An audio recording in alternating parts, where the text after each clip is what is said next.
Dieu avant de continuer. Nous sommes dans notre texte de base de Genèse chapitre 13, le verset 14 au verset 15. Genèse chapitre 13, verset 14 jusqu'au verset 15, la Bible dit, le Seigneur dit à Abraham, après que Lot se fit séparer de lui, lève les yeux et du lieu où tu es, regarde vers le nord et le midi, vers l'Orient et l'Occident. Car tous les pays que tu vois, je le donnerai à toi et à ta postérité pour toujours, parole du Seigneur. Amen. Amen. Lot quitte Abraham dans la paix, il prend sa direction. Lui et ses serviteurs avec son troupeau, les troupeaux qui avaient grandi parce qu'ils prospéraient avec le Seigneur. Il occupait le territoire d'Abraham. Quand Lot se détache d'Abraham, Dieu dit à Abraham, il dit, Abraham, lève les yeux vers le nord. Il lui dit encore vers le midi, c'est-à-dire vers le sud. Il dit encore à l'Orient, c'est-à-dire à l'Est, et à l'Occident, c'est-à-dire à l'Ouest. Dieu lui dit, tu vois le territoire là que tu vois. C'est ce que j'ai décidé à te donner à toi, à ta postérité, pour toujours. Vous savez, pendant que j'étais en train de méditer sur ces concepts, je me suis dit une chose. Je me suis dit, comment se fait-il que l'homme, dans tout ce qu'il est en train de faire, quand l'homme achète une maison, achète une parcelle, on lui donne soit en forme de carré, soit en forme de rectangle. Mais quand Dieu est en train de circoncire les territoires d'Abraham, c'était en forme de cercle. Quand les scientifiques ils disent que la Terre a quelle forme, c'était en forme de cercle. Et je suis allé plus loin pour comprendre pourquoi la Bible dit que les diables rôdent tout autour de nous. J'ai compris pourquoi le Saint-Esprit a utilisé le mot rôder tout autour de nous. Parce que ça fait beaucoup plus de sens qui tournoie tout autour. Parce que notre vie, dans la pensée de Dieu, Dieu a circoncis. C'était une circonférence que Dieu a limitée à Abraham. Oui, ça peut être un périmètre comme un carré, il peut rôder tout autour. Mais j'ai compris beaucoup plus. Je vis là où Dieu a mené la sagesse et l'intelligence de Dieu. Il amène l'homme, il dit, regarde-moi, c'est vers le nord, c'est vers le sud, c'est vers l'est et l'ouest. Circoncis-moi ce territoire. Mais qu'est-ce que Dieu était en train de donner à Abraham? Dieu était en train d'amener Abraham dans la géographie de Dieu. Où Abraham devait situer le nord de son territoire, le sud, l'est et l'ouest. Il lui confie ce territoire. Mais regarde, pendant que Dieu l'établit dans ce territoire, Dieu était convaincu, Dieu était conscient, Dieu avait compris que c'était le bon moment parce qu'il avait commencé par évacuer Lot, ses serviteurs, ses animaux, et il a laissé le territoire d'Abraham libre. La Bible dit, il fait toutes choses bonnes à son temps. Quand tu vois la gloire de Dieu tarder selon le langage des hommes, que ça prend du temps pour venir, la Bible déclare que Dieu ne dort pas et ne somnole jamais. Mais comment se fait-il que lui qui ne dort pas, il ne somnole jamais? Mais comment ça prend du temps pour venir? Ça prend du temps parce que moi et toi, nous avons une autre approche, ni notre compréhension, parce que nous voulons vivre les faits, les miracles. Mais nous ne comprenons pas que non, les résultats là, les miracles que nous voulons toucher, ça passe par les étapes. Dieu planifie, il organise, il agit, il fait, il prépare toutes choses. Et nous ne voyons que la réalisation des plans de Dieu. Tous ceux qui étaient à côté de Siloé, ils ont vu seulement avec les yeux ouverts. Même quand les pharisiens là voulaient chercher par où atteindre Jésus, ils ne voulaient pas savoir comment, ils disaient que comment un aveugle toi tu as vu. Nous avons vu que tes yeux sont ouverts, mais c'est passé par l'homme a fait des préparations. Ça prend du temps. Mais quand le Seigneur vient nous donner toutes choses, la Bible dit, il ne se répand pas de ce qu'il nous donne. J'ai toujours dit aux gens, patientez avec le Seigneur. Il dit aux enfants d'Israël, devant vous c'est la mer rouge, derrière c'est la mer de Pharaon. Gardez votre calme. Parce que je suis ce Dieu-là capable. J'ai tout au contrôle. Bien-aimé, est-ce que tu connais celui que tu cherches ici? Est-ce que tu connais ce Dieu-là? Est-ce que tu connais en qui tu as cru? Parce que Paul dit, je n'ai point honte de l'évangile, je sais en qui j'écris. Celui-là, c'est celui qui t'a dit, quitte le monde. Il dit, Abraham, sors de ta patrie, sors de ta famille, sors de ta maison, de la maison de ton père, sors de ta tribu, va vers le pays que je t'indiquerai. Celui qui a promis à Abraham, il est fidèle, il a accompli. Celui qui l'a promis dans sa parole, tout ce qu'il a promis là, il est fidèle, il va les accomplir. C'est pourquoi Habakkuk a raison de dire, attendons-les avec assurance. Certainement, ça s'accomplira. Parce Amen. qu'il a accompli là, il est dit. Rien ne peut l'empêcher d'atteindre ses plans. Rien ne peut l'empêcher d'accomplir ses promesses parce qu'il est Dieu. Est-ce que je parle à quelqu'un? Amen. Amen. Amen. Dans ses promesses, dans son territoire. Et il appelle juste Abraham à constater. Je prie le ciel de s'ouvrir sur toi, afin que tu constates la gloire de Dieu. Amen. La Bible dit, chaque matin, il renouvelle sa grâce. Je prie encore le ciel sur toi, afin que chaque matin, quand toi tu te réveilles, que tu constates la gloire que Dieu a préparée pour toi pendant que tu dors. Amen. Ce que je suis en train de dire maintenant, cela ne va pas commencer maintenant. Ça a déjà commencé dans ta vie. Même toi, même moi, nous ne nous rendons pas compte. Quand nous nous réveillons le matin, c'est ce que j'appelle, se réveiller le matin, ce n'est pas un miracle habituel. C'est une grandeur c'est une visitation divine. C'est le miracle de Dieu. Le premier miracle que tu vis dans ta vie chaque matin, c'est quand tu ouvres les yeux.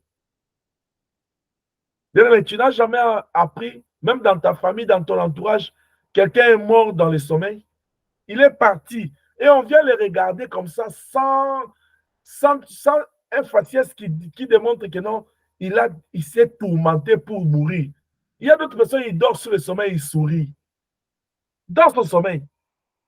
Il y a des gens qui sont partis au lit, se coucher. Ils voyaient, mais quand tout le monde se réveille, il se réveille, mais ses yeux ne s'ouvrent pas, il devient aveugle. Je connais le père de l'une de mes filles qui a le machine là. Elle est en train, des fois, elle se connectait là avec son travail, ça le complique ces derniers temps. Son père là, c'était un ingénieur. Il était en train de travailler 24 sur 24, nuit et jour. Mais un jour, ils se sont réveillés le matin comme ça. Il a perdu la vie. Il ne voit plus. Il ne voit plus comme ça. Toi, tu dors, tu te réveilles. Est-ce que tu te rends compte que tu bénéficies des premiers miracles du Seigneur? Parce que la Bible dit qu'il y a de l'espérance pour ceux qui vivent. Le fait qu'il t'a donné le souffle de vie, même si tu n'entends pas, même si tu ne vois pas, même si tu ne bouges pas, il n'a pas dit qu'il y a de l'espérance pour ceux qui bougent, il dit pour ceux qui vivent. Tant que tu respires, il y a de l'espérance. Mais Dieu te fait grâce plus que ça. Il te donne le souffle de vie, il te donne le mouvement, il te donne l'essence, il te donne la capacité de sortir de chez toi, d'aller travailler. Et tu ne bénis pas le ciel pour ça? Béni soit le Dieu Tout-Puissant. Et béni soit ce peuple qui sera reconnaissant envers Dieu. Car la Bible dit, si tu es fidèle dans des petites choses, Dieu te confiera beaucoup. Amen. Il est temps que nous puissions comprendre, notre vie est un territoire décrit par Dieu. Dieu a décrit notre vie comme un territoire. C'est comme une parcelle bien sécurisée par Dieu. C'est pourquoi le diable ne peut pas porter atteinte à notre vie. Il ne fait que rôder. Il tourne tout autour de notre vie. Il cherche par où entrer. Dieu dit à Abraham, regarde, fixe vers le nord. Il n'y a plus d'obstacle. Tout est clair. C'est ton territoire là devant toi. Regarde derrière. Personne n'occupe. C'est ton territoire. À l'est, à l'ouest, tout ceci c'est pour toi. Le diable, il rôde. Il cherche, il regarde vers le nord, il ne trouve pas de porte. Il dit, allons vers le sud. Peut-être il est distrait là-bas. Il va derrière toi, il ne trouve pas de porte ouverte. Il dit, allons vers le gauche ou droite. Il ne trouve pas de porte ouverte. C'est ce que moi j'appelle la boussole du combat spirituel. Il est temps pour nous, les chrétiens, de s'élever, de regarder tout autour de notre territoire, devant nous, derrière nous, à gauche et à droite. Quand je parle de la boussole chrétienne, de la boussole du combat spirituel, la boussole, c'est cet appareil-là qui permet de qui nous facilite de connaître la direction et beaucoup plus la direction du nord. Il nous localise plus le nord, c'est-à-dire devant nous. C'est-à-dire quand tu sais localiser déjà le nord, tu sais que si le nord est devant là, c'est que le sud est ici. L'est est là et l'ouest est là-bas. Si le nord est de ce côté, c'est-à-dire le sud est là-bas. Tu n'as pas besoin d'autre chose. La boussole technique, c'est seulement le devant. Pourquoi le nord est important? J'aimerais dire à quelqu'un, ta vie qui est devant toi est très, très importante pour toi. Le passé, c'est ce que tu es déjà. C'est-à-dire, dans le passé, si tu as déjà eu fait affaire de succès, à connaître de la réussite dans ta vie, ça fait partie du passé. Ce sont des expériences faites. Mais c'est ce qui reste devant toi qui est important parce que tu as des défis à relever, tu as des combats à remporter de victoires, tu as des choses à réaliser dans ta vie. Tu dois avancer. C'est pourquoi quand Dieu rencontre Josué, quand Josué prend la direction d'Israël, la première des choses, Dieu lui parle de l'avenir. Il dit, nul ne tiendra devant toi tant que tu vivras. Parce que Dieu sait le mystère du devant. C'est pourquoi en tant que chrétien, tu es appelé à voir la vision de l'aigle, c'est-à-dire voir ton avenir autrement. Gloire soit rendue à Dieu. La femme qui souffrait de l'hémorragie du sang, la Bible dit, elle s'est dit en elle-même, elle n'a pas regardé le sud, elle a regardé d'abord le nord. Il dit, là où je vais, si j'arrive à toucher le bord de son vêtement, certainement, je serai guéri. La foi, c'est cette ferme attirance des choses qu'on ne voit pas, la démonstration de ce qu'on ne voit pas, des choses, ferme attirance de ce qu'on espère et la démonstration de ce qu'on ne voit pas. C'est-à-dire, nous regardons vers l'avant, vers devant, vers où nous allons. Qu'est-ce qui nous attend? La destinée qui t'attend. Israël était en Égypte. La promesse était Canaan. Il devait traverser la mer Rouge, ce n'était pas la fin du monde. Il devait vivre en Sinaï, ce n'était pas la fin du monde. Il devait traverser Jourdain, ce n'était pas la fin du monde. Il devait entrer à Canaan. C'est ça la destinée. Et le diable, il sait que derrière toi, à côté de toi, à gauche et à droite, c'est important, mais ce n'est pas plus important. Il sait que ce qui est très important, c'est ton avenir. Lionceau, écoutez-moi, vous avez de l'avenir avec Dieu, vous les jeunes qui m'écoutez ce soir. C'est pourquoi Ecclésiaste vous dit, jeunes gens, jeune homme, réjouis-toi de ta jeunesse, mais sache-le que l'Éternel t'en demandera compte. Pourquoi il doit te demander compte? Parce que Dieu a planifié un avenir meilleur devant toi. Est-ce que Lionceau m'entend? Oui. Dieu Amen. a planifié un avenir. Chaque parent, Dieu a un avenir pour ses enfants. La Bible dit les enfants sont des bénédictions venant de la part de l'Éternel.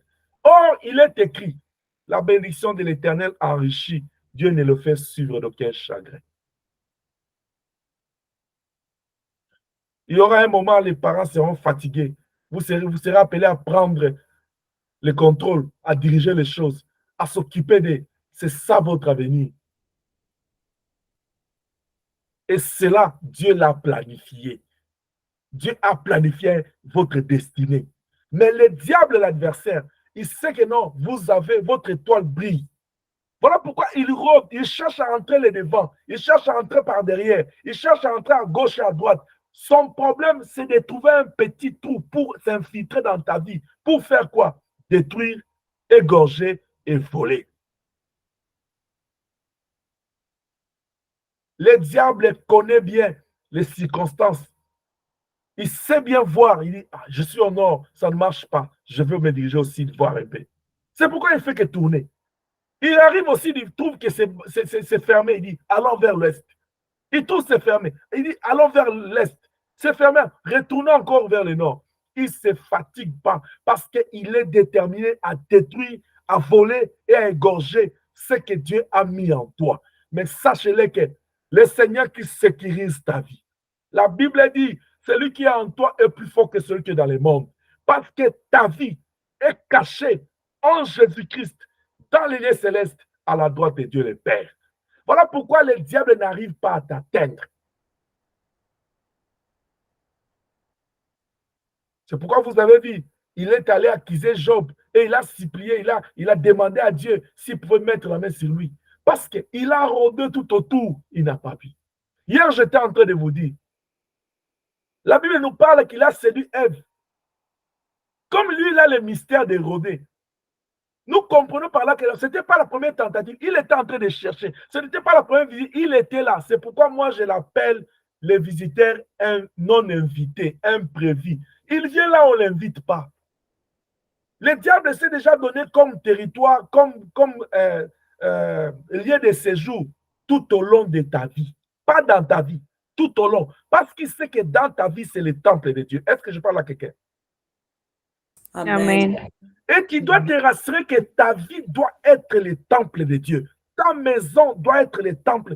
L'objectif de cette prière, c'est que nous devons aménager nos vies, nos maisons, nos familles. Ce temple, cette église, ne doit pas être là où le diable doit venir s'établir.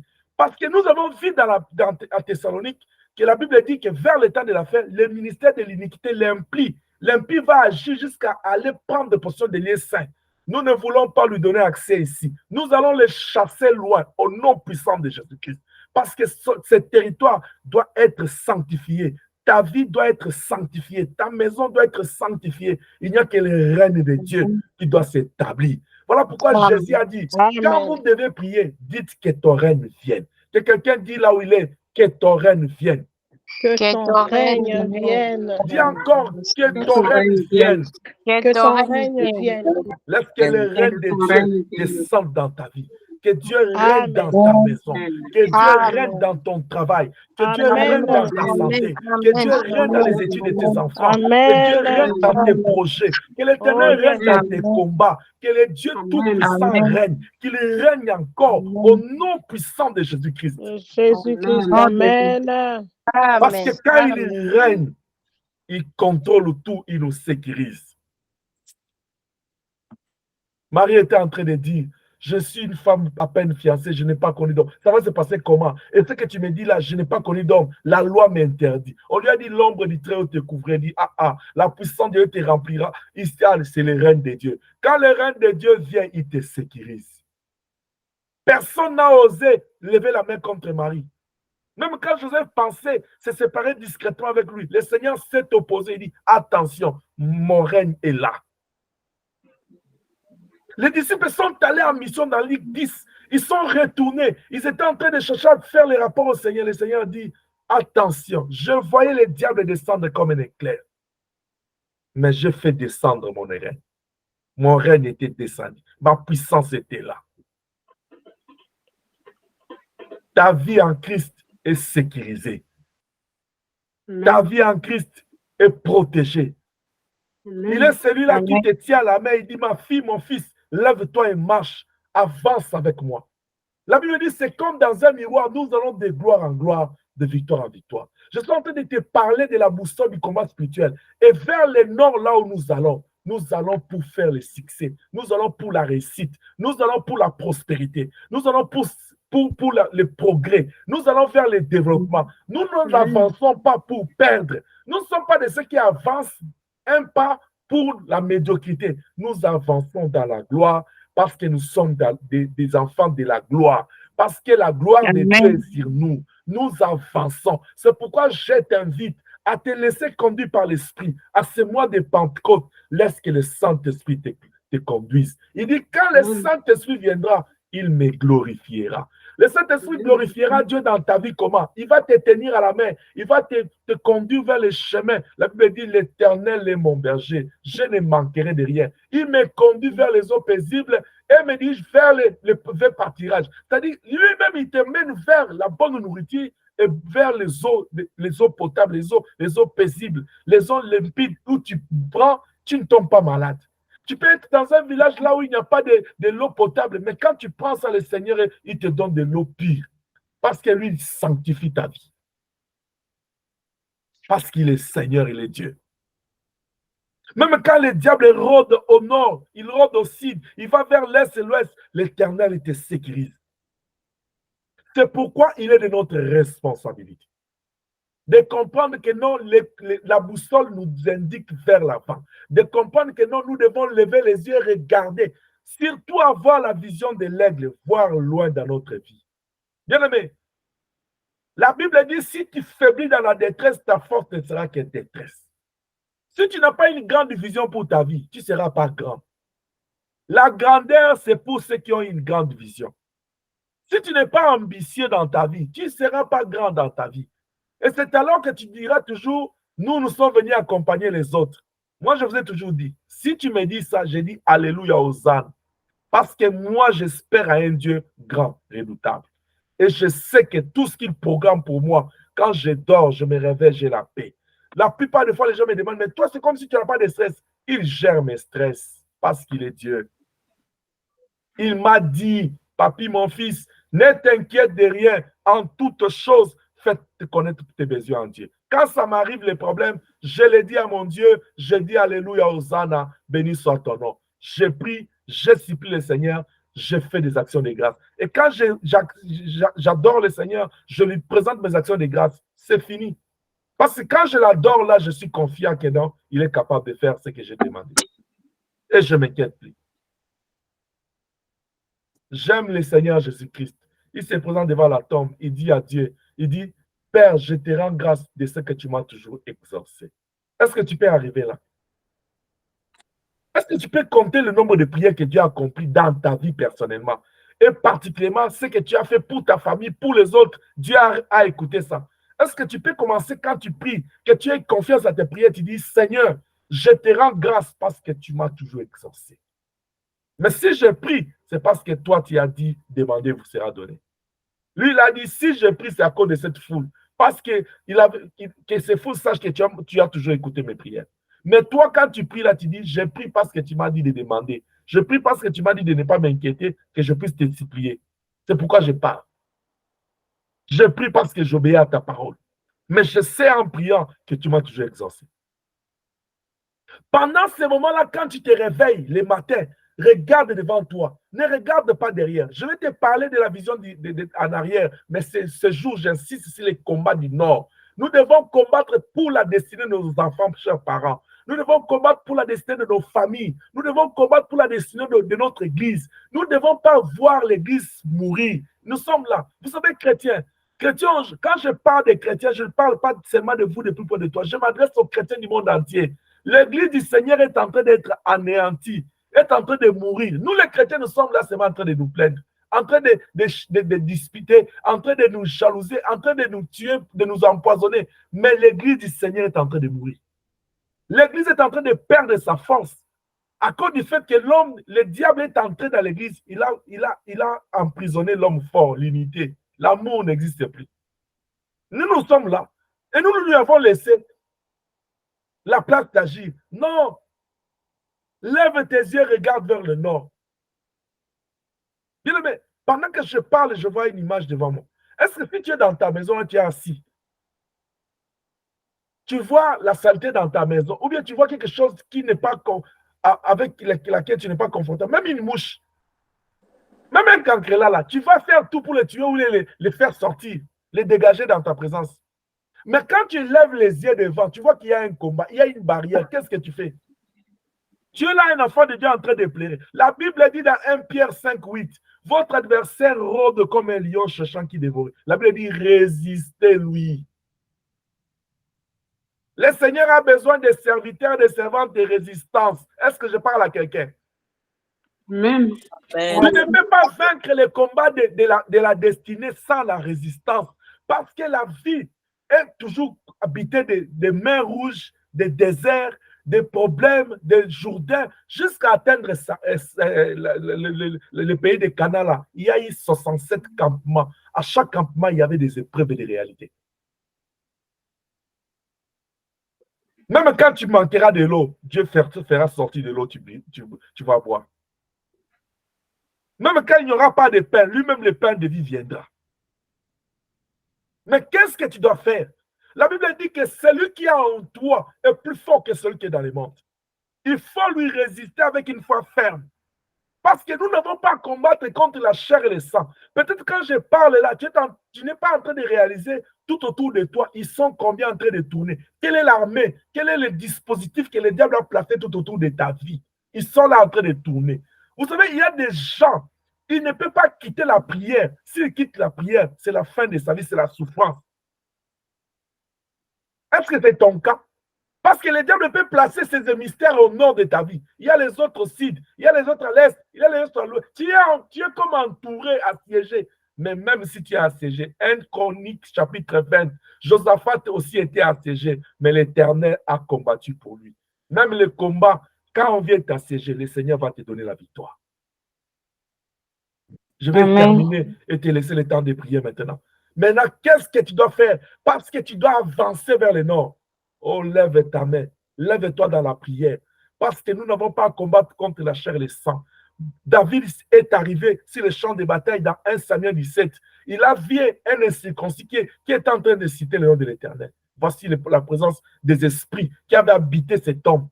David a compris, dit que non, le combat ici est spirituel. Moi, je ne vais pas m'approcher avec des lances et des javelots. C'est au nom de l'Éternel que je vais m'approcher. Bien aimé, il a ramassé 5 pierres, mais il n'a utilisé qu'un parce qu'il avait dit, je vais m'approcher au nom de l'Éternel.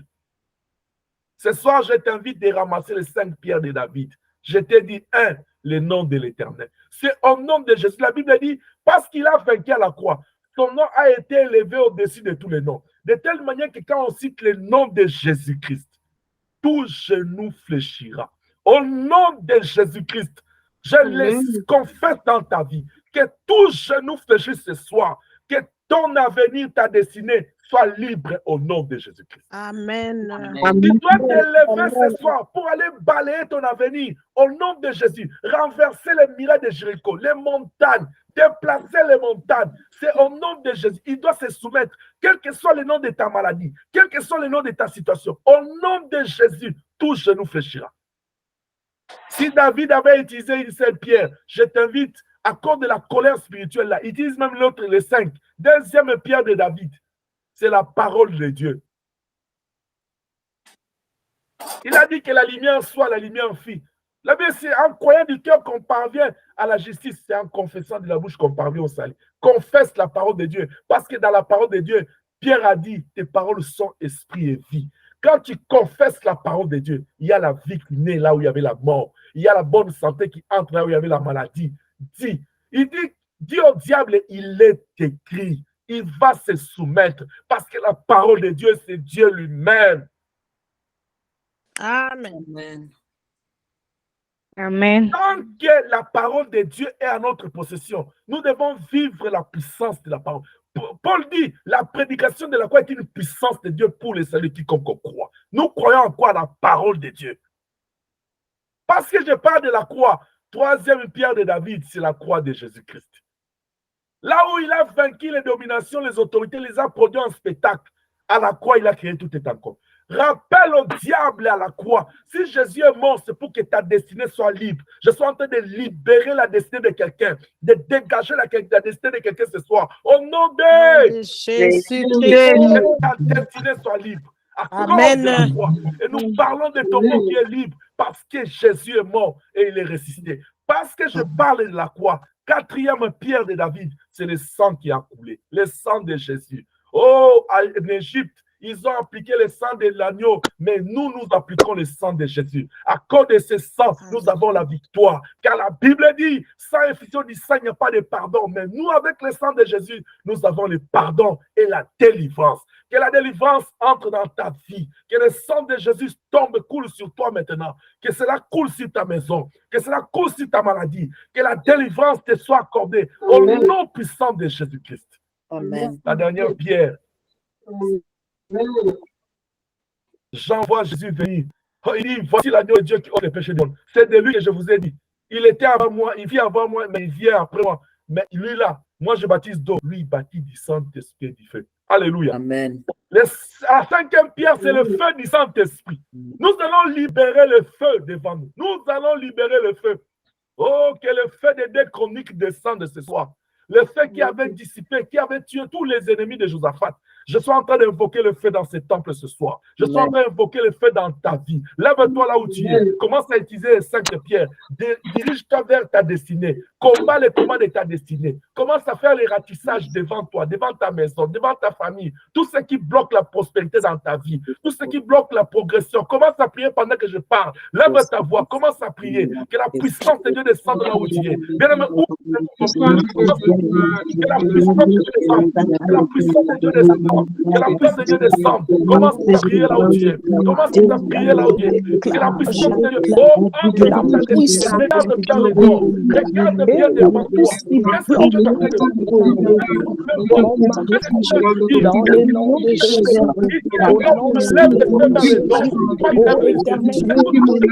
Quand il lève les yeux, je lève les yeux, c'est pas un problème. C'est qu'il lève des milliers de kilomètres de toi. Au nom de Jésus, regarde devant toi. Il mettra devant la parole de Dieu. Oh, qu'est-ce qui est en train de dire devant toi? Qu'est-ce qui est en train de te dire devant toi? Laisse que la puissance de Dieu descende là où tu es. Laisse que la puissance de Dieu descende là où tu es. Que le sang va te faire maintenant. Oh, que Dieu te devant Dieu la famille. Alléluia, Hosanna. Alléluia, Hosanna. Alléluia, Hosanna. Merci.